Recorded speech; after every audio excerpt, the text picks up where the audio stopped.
So we'll start with the first lesson, page number 1 and chapter number 1, the living world, its adaptations and classification. Everyone, you have to take your textbooks along in front of you, and you have to mark all the important points or any meaning which I'm explaining you. If you feel the word is hard, you can write down the meaning there itself. So I think everyone is ready now. Let's start. I'll read and I'll explain you wherever it's necessary. I'll start with the lesson. A great variety of plants is found on earth. Some plants have colorful flowers, some plants grow in water, whereas some are to be found in the deserts, which have a scarcity of water. Scarcity of water means very less water. Some plants are found only in snowy regions. Snowy regions means where there is only snowfall. Some plants cannot be seen without a microscope, whereas some are huge in size, like plants, animals, to show diversity. Some are unicellular, others multicellular. Some are vertebrates, whereas some are invertebrates. This world is full of a variety of animals. Which are these? They are aquatic, terrestrial, amphibian, reptilian, aerial, etc. These observations give rise to the questions that how did this diversity come into being? I just have read the first paragraph, and in the first paragraph it is just said that there is diversity in plants as well as animals. Are the plants, there's a question asked to you there, are the plants and animals from Kashmir and Rajasthan of the same type? Can you elaborate on any differences between the two? There's a question, Akshi, you might have seen even in your any movie scenes or your television or your phones that the trees grown in Kashmir as well as Rajasthan, they both are not of the same. They are different. And why they are different? This is just because the climate is different in both the states. Kashmir is having a snowy weather, while Rajasthan bears very strong heat. As we all know, Kashmir, there's snowfall in Kashmir, while Rajasthan most of the time it bears very heat. So the adaptations or the living things like the plants and etc, animals, they all are found different in both the places, because whatever living things are found there, they should have the capacity to accept and adapt all the climatic conditions present there.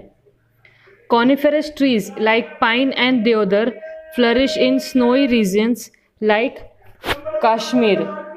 However, in the deserts of Rajasthan, plants like cactus, acacia, that is called as babul, are found. The camel is a desert animal and it is not found in Kashmir. What is the reason for these differences? The difference is same as I have told you, that all the animals cannot adapt to each and every climatic condition. So different animals are present in different places in different atmosphere. Next is adaptation. Gradual changes occur in the body parts and also in the behavior of organisms, which help them to adjust to their surroundings. Such changes are called adaptations. They take place over a long period of time. What has been said here, that gradual changes occur in the body. In any organism, the changes occur which are like its behavior, and many changes occur also in their body parts, and whichever living being gets this transformation, means it accepts the transformation easily, it is said to adapt to the surrounding or the climatic condition, and this changes takes place for a very long period. Next, adaptation in plants. You have to observe the table. There are given one, first part is the plant, second is the habitat, third is the type of root, third is the characteristic of leaves, and fourth is the characteristic of stem. The first one is given to you. The second and the third, you have to find them out. You can take help of anything. You can take help of your internet, of your mobile phones, and you just have to find out for your own information. Next is adaptation in aquatic plants. You might have visited many water bodies such as river, brook, pond and lake in your surroundings. What differences do you observe between terrestrial and aquatic plants? Whenever you visit to such places, what do you see? That terrestrial plants means the plants that grow on the land, which grow also under the ground, and some have just come from the ground. That is terrestrial plants. And also aquatic plants means which are grown inside the water or on the surface of the water, and which are both half in the water and half on the surface of the water. Now we'll see the next page. Some of the aquatic plants are firmly rooted in the soil at the bottom of the water bodies. Again, aquatic plants means I have told you that plants which grow in water, on the water and from the water. See the picture just given next to it, 1.2 aquatic plants are shown there. See, some have just grown next to them, some have grown from the land present inside the water, some are just under the water, some are just floating on the water. Correct? There are some stem are submerged, while the leaves and the flowers float on the surface. See, you can see the plant of lotus.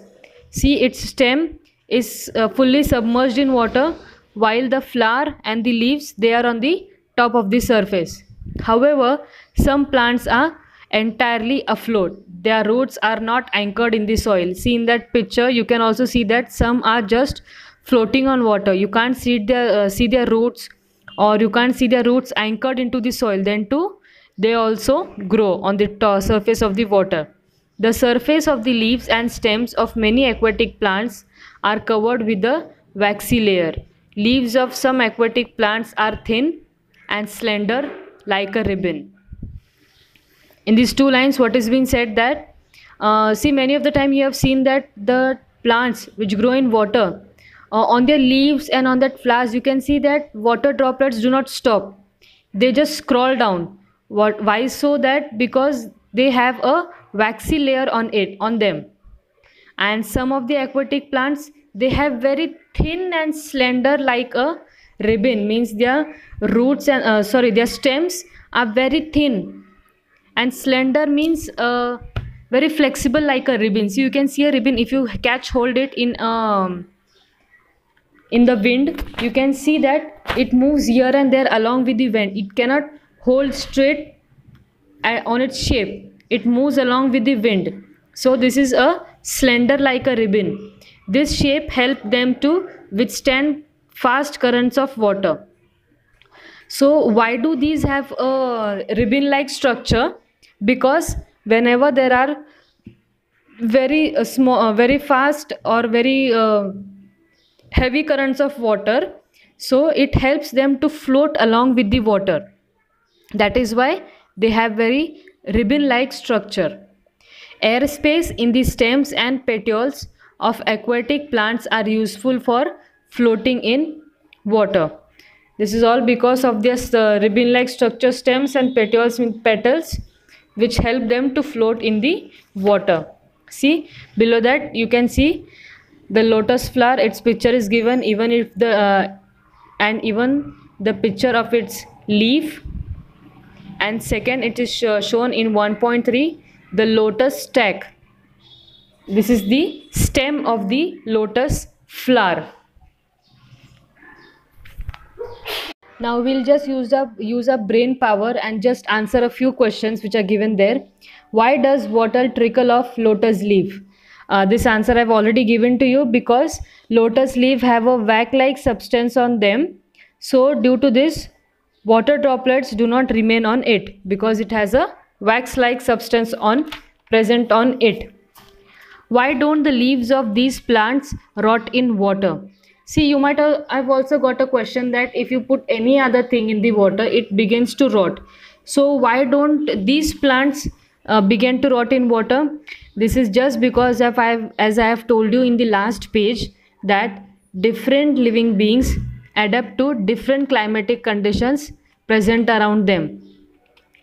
So even these plants which grow in water, they have adapted to their surroundings, that is to they have adapted to the water, and they have all the qualities to remain in water for a long time. Whatever qualities, whatever it is present in them, they help them to stay in water for a very long period. The third question is, why are their roots short and fibrous? The short roots of lotus tells us that there is sufficient water in its surrounding. Whenever you see that why the roots are so short of the lotus tree, it is because it tells us that there is sufficient water in the surrounding, while the fibrous roots enables it to float on water and pick up lightness. Next, we'll see the adaptation in the desert plants, how the desert plants adapt to their surrounding. Desert plants are either leafless, or their leaves are like small needles or have been modified into thorns. See, you can see in the picture 1.3, a picture of cactus is given. In that, the meaning of this first sentence is given to you that desert plants, they are either leafless, they don't have leaves, or if they have leaves, the leaves are in the shape of small needles or like thorns. See, the trees that we find in our surrounding, they have proper leaves, but the trees that are found in deserts, they do not have leaf. They have leaves, but they have it in the form of small needles or in the form of thorns. As a result, they lose very little water by evaporation. As they don't have too many leaves, so what does it help them? It helps them to lose very less water due to the sun's heat. The stem stores water and food and is therefore fleshy. As the stem stores much of the water, its stem is found to be very fleshy. The stems are green as they perform photosynthesis in the absence of leaves. Photosynthesis is a process in which plants make carbohydrates from carbon dioxide present outside, and it generates oxygen. Their roots penetrate deep into the soil, and some roots spread away into the soil in search of water. There is a thick layer of a waxy substance on the stems of these plants too. Even on these plants, a waxy layer is present, and the roots of such plants, they go deep into the soil in the need of soil and water. Now we'll go to the next page, page number 3. Now we'll see page number 3, adaptations in plants in the snowy regions. In what way are sloping branches helpful to plants in a snowy region? There's a question asked that as we have the sloping roofs on our houses, that is because it cannot hold water on it. So in the same way, why are trees having slopy branches in the snowy region? We'll see it in the next paragraph. Plants of snowy regions mainly include conifers like deodar and pine tree. The picture is given to you in the 1.5, deodar tree. These trees are conical in shape due to their sloping branches. They have sloping branches, therefore they are conical in shape. In the heavy snowfall and extreme cold in these regions, their conical shape prevents the snow from accumulating on the tree, and the thick bark helps the tree to withstand the cold. What is being said that due to the conical shape, what does happen that when there is heavy snow, the conical shape does not let any snow to stay on the branches of the trees for a long time, because if it stays on for a long time, it can also rot them. So due to the conical shape, the snow does not stand for a long time on the branches, and the thick bark, means the thick stem of the tree, helps it to stand for a long period in the cold also. Now we'll see the adaptations in the plants of the forest regions. A variety of plants, that is trees, shrubs and herbs, are found in the forest. These plants compete amongst themselves for sunlight. Hence, trees grow tall to get sunlight, and climbers and vines grow to a great height with the support of trees. Spring-like tendrils on the stems of some climbers is an example of adaptation. Now, what is given in this paragraph, that in the forest also we can see many varieties of trees like shrubs and herbs also, and these trees, they themselves held keep a competition between themselves for what, to get sunlight. So what do in the period of competition? They grow taller from each other.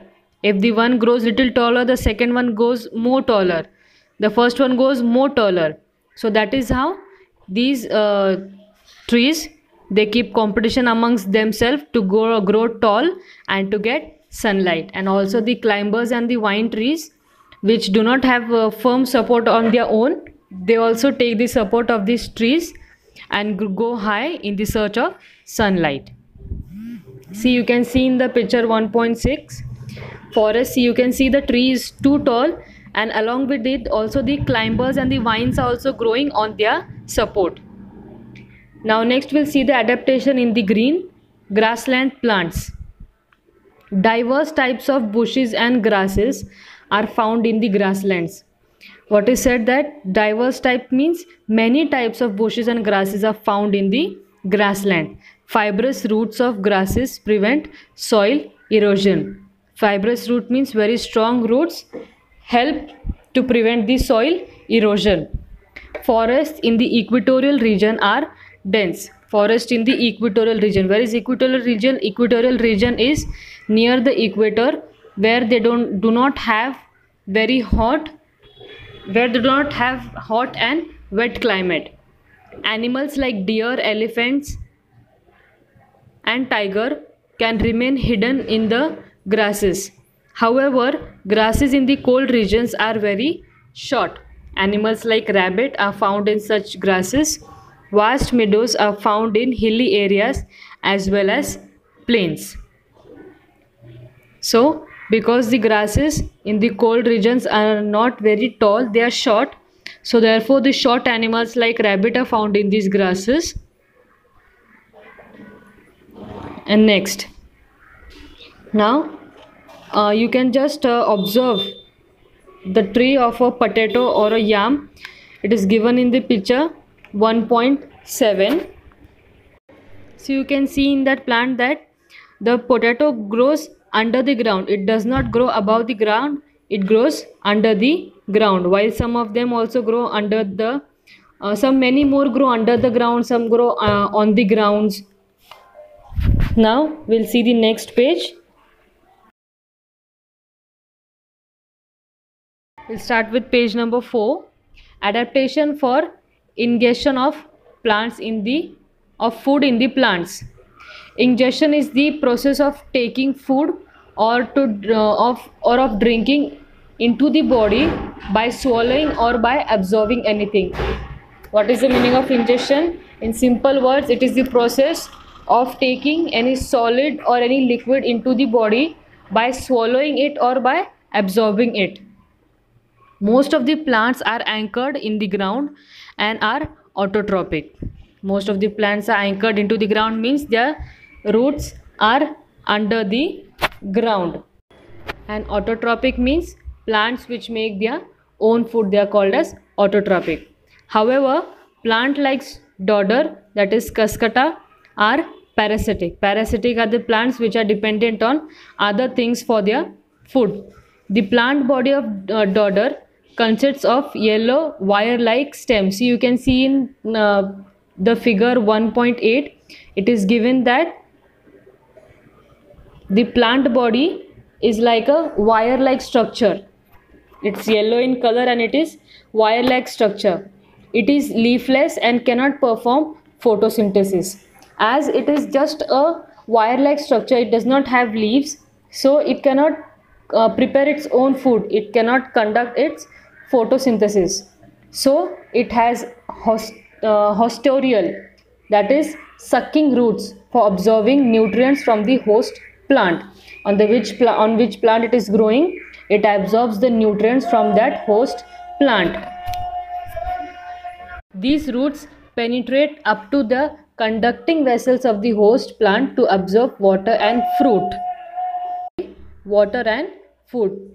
What is being said that the roots of these cascata plant, it penetrates deep till the conducting vessels, means where the food is being prepared of the host plant, and it absorbs water and food from there. Fungi also do not have chlorophyll and cannot perform photosynthesis. Fungi also cannot prepare its own food. They obtain their food from the starchy foodstuffs like bhakri and bread. They have root-like fibers for absorption of food. Many of the time we have seen that if we prepare something and we keep it uncovered, or it is kept for a long period of time, you can see fungus on it. So that is what, it cannot prepare its own food, so it is found on different foodstuffs. Plants need nitrogen, phosphorus and potassium for growth. Plants that grow in soil which is deficient in nitrogen, like Drosera, sundew, Venus, flytrap, pitcher plant, etc., fulfill their needs for nitrogen by consuming insects. Now, whichever names I have read now, these plants cannot get nitrogen how much they need, in what quantity they want, they do not get. So how do they get their nitrogen? They get the nitrogen by consuming insects. Adaptations are seen in these plants which serve to attract insects and hold them captive. Now we'll see the adaptation in the animals. We'll start with the third line. As compared to terrestrial animals, the skin and the body shape of the aquatic animals appear to have undergone changes. The animals of both the bodies of the aquatic animals undergo many changes. Fishes have scales on the skin and fins on the body. Their body tapers towards its end like a spindle. What is being said that, see, as you can see a fish, from the mouth it is little bigger, but as we go to its end, to its tail, you can see that it is very small, or very light in weight. The eyes of the fish have transparent eyelids. They have air bladders within their body which help them to float. See in picture 1.10, you can see the fins, the scale and the gills are shown of the fish body. And now continued by it, we can see there are some questions asked to us. We'll just answer their questions. Observe the bodies of frog, duck and tortoise. While answering these questions, you have to just keep in mind, or you have to just bring a picture before your eyes of whichever animal it has been asked. Of what use are their legs to these animals? What is been asked in this first question, that what are the legs used by these animals, or for what purpose do these animals use their legs? So these animals use their legs to move from one place to another. They use their legs to move from one place to another easily. Second question, what helps frogs to breathe underwater? Frog can stay in water and also in land. So in water, what does it help the frog to breathe in water? So it is their skin. The skin that is on the frog's body, that helps him to breathe in water. We'll see the next question. Of what use are the long hind legs of a frog? You have seen, everyone have seen a frog. So the hind legs of the frogs, how do they help him? The frog can easily jump higher, or it can take a very long jump easily with his hind legs. His hind legs help him to take a long jump or a higher jump. that is the use of his legs. And the last question, why does not a duck get wet in the water? Whenever a duck goes into the water, why does not it get wet? It is because the duck's feather also have waxy layer on it. As the waxy layer is present on their wings, water, it does not let even a single drop of water to remain on their feathers. So therefore, even if they go in the water, they remain dry. Now we'll see the next page. Page number 5. As the frog and the duck have webbed toes, they can use their legs like oars. See what has been shown in page number 1.11. We all have seen a duck. See their legs, the toes they have, they are not like our fingers, not different from each other. They are all webbed together. So they can use their legs like the oars. Oars, what is oar? See, I'll tell you in simple language. Oar, you have seen that whenever you sail a boat, see, you have a long stick-like structure, and the end of one side there is a flat part. See, which helps whenever you sail a boat. It helps you to go further. You sail the boat, you have to use it on both the sides. You have seen that is how that helps the boat to move forward. In the same ways, the web like structures of the duck, this also plays a role like the oars, and it helps the duck to swim from one place to another. Water flows off the waxy feathers of the birds like duck and water hen. As I have told you that due to their waxy layer on the feathers, they remain dry. Webbed toes, slippery, smooth skin, and a triangular head help the frogs to swim easily through water. They can live on land as well as in water due to their ability to breathe through the skin in water and using the nose and lungs on the land. The typical colors of a frog's back help it to hide among the grasses.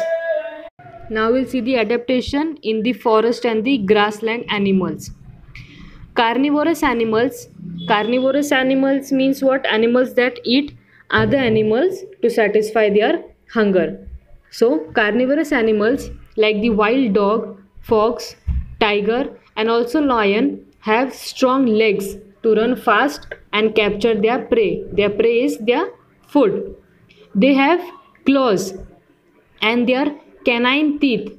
Canine teeth means teeth which are very sharp and very strong, which can easily tear the flesh of any other animals, which help them to eat. So they have claws and their canine teeth are sharp and pointed. What is the function of such teeth? As I've just told you now, the function of these teeth is to catch their prey tightly and even to tear the flesh so that they can eat them in smaller pieces. Tigers have padded paws. Padded paws means you might have seen even this. So that the paws of the tigers are very soft and they are full of muscle. Due to their softness, this enables them to silently stalk their prey and capture it easily. What do these padded paws help how they help the tigers? They help them to walk silently towards their prey and capture it very easily. The eyes of the predatory carnivores are located in front of their head. The eyes of the predatory. What is predatory carnivores? Predatory carnivores are the animals which are naturally dependent on other. They themselves do not depend on other, but they are naturally made like this, that they have to be dependent on others for their food. So their eyes are located in the front of their head. This helps them to spot their prey from a very long distance. What do this help? This helps them to see their food from a very long distance. The eyes of the herbivorous are below the forehead. Herbivorous are the animals, as I have told you. Herbivorous are the animals which find their food around their surrounding. They are not dependent on other animals. So the eyes of these herbivorous are below their forehead on the other side of the head. on the either side. This gives them wide angle vision, which helps them to protect from the predators. Their legs are long and tapering with the strong hooves, which enables them to run fast, taking long leaps. It has been said here now that they have long and tapering legs. Tapering means which are very lighter in weight, so that they can jump very fast and they can also take long jumps. Long leaps means long jumps whenever they are being attacked. Their long and freely moving ears can receive sounds from long distances and different directions. Their long ears help them to receive the sound of anyone coming closer to them, even from a very long distance. Deer and black bucks have colors that merge with their surroundings. Their teeth are strong for chewing tough plant material. The colors of the deers and the black bucks, they are easily able to hide themselves in their surrounding. Now we'll see the adaptation in the desert animals. How the desert animals have adapted to their surrounding. Deserts are characterized by severe scarcity of water. Hence, desert animals have a thick skin to prevent loss of water from the body. See, the desert animals, they have a thick skin compared to the animals. This is because it helps them to lose very less water from their body. Their legs are long with flat and cushioned soles. The nostrils are also protected by the many folds of skin. The eyelashes are long and thick. Rats, snakes, spiders, lizards in the desert they live in deep burrows during daytime and are also active at the night. Now we'll see the next page. Now we'll see page number 6. We'll see now the adaptations in the animals of snowy regions. We have to just see the images of the animals like the yak, polar bear, white fox, silver fox, mountain goat, Siberian husky dog, and the snow leopard. You have to just compare these images of those similar animals from the tropical forest.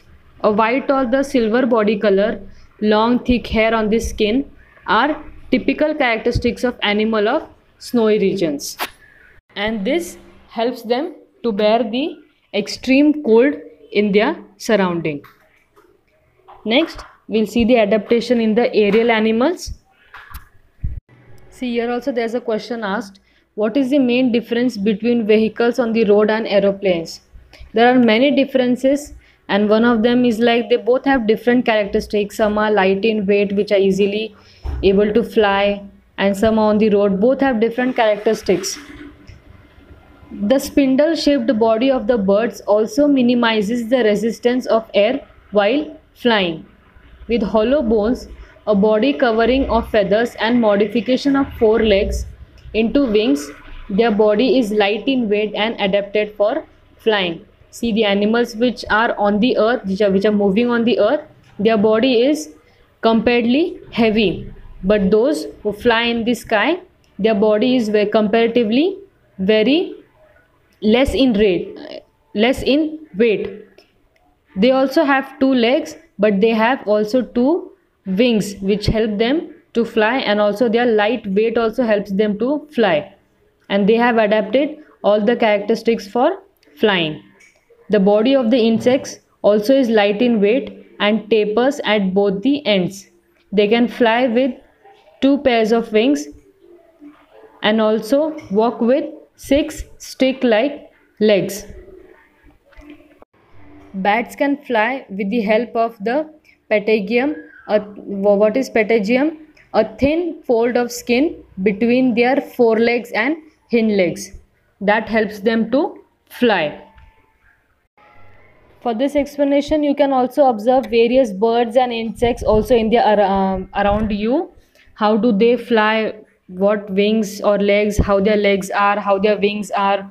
Or the insects, how they move from one place to another, etc.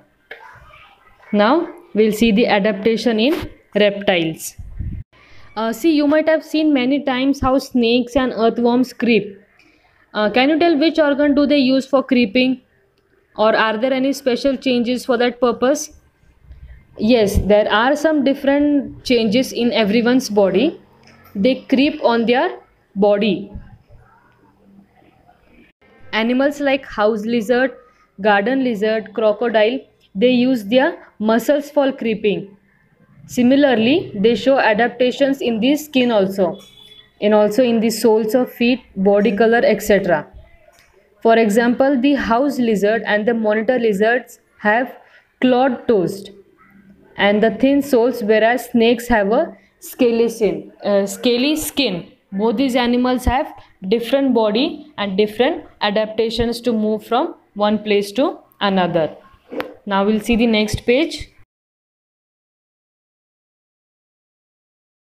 Now page number 7, we'll see the adaptation for food in the animals. We can categorize animals as herbivorous and carnivorous. Special adaptations are also seen in each category to make the process of feeding easy. We will discuss now this matter in the chapter of nutrition.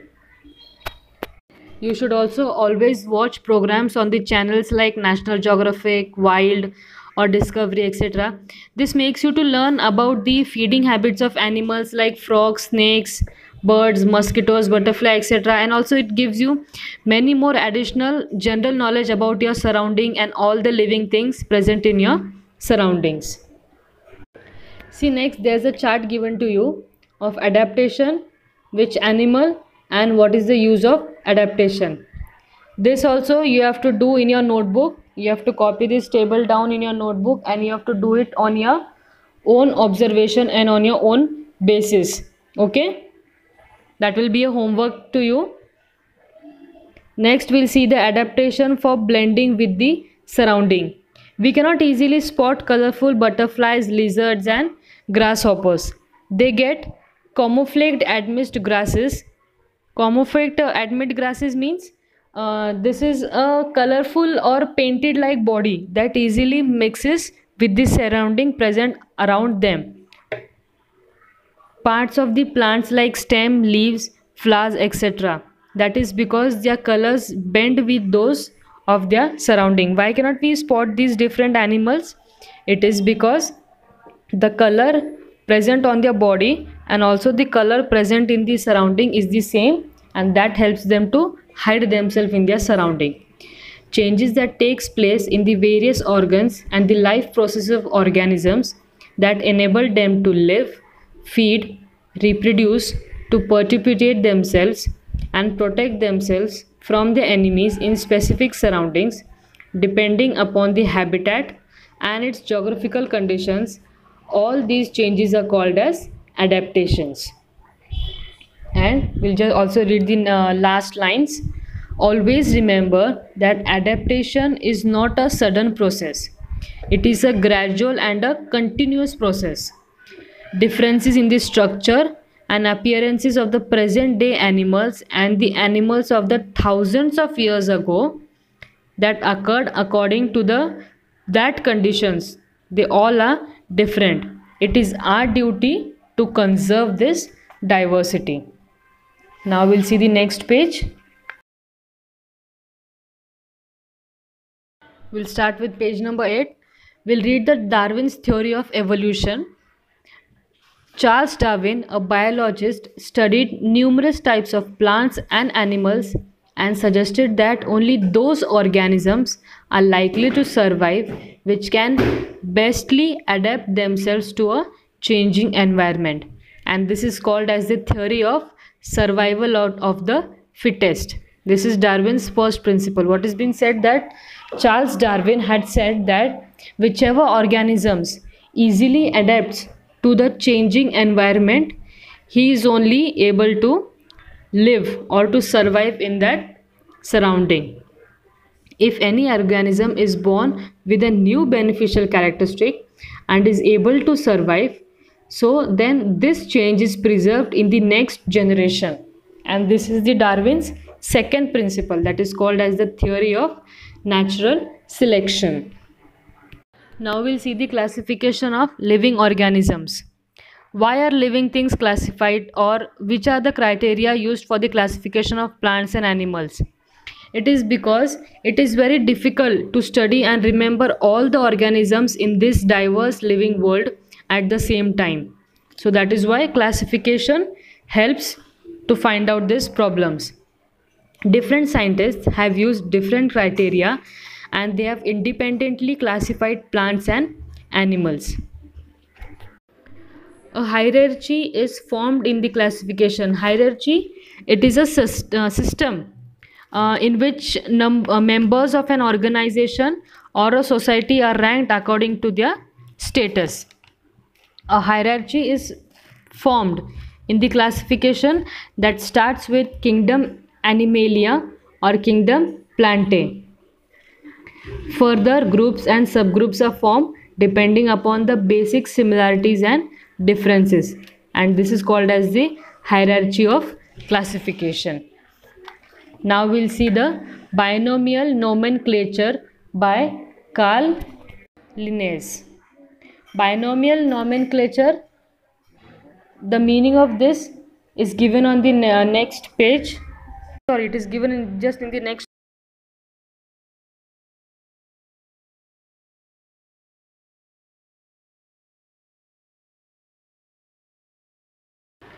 Now we have finished with the lesson. I hope you have understood by the explanation given to me. On page number 9, there are question and answers given to you. All the answers respectively will be provided to you in the end of this video. You have to keep note that you keep your classwork completed. Okay, and also go through the lesson every time you get time. Thank you.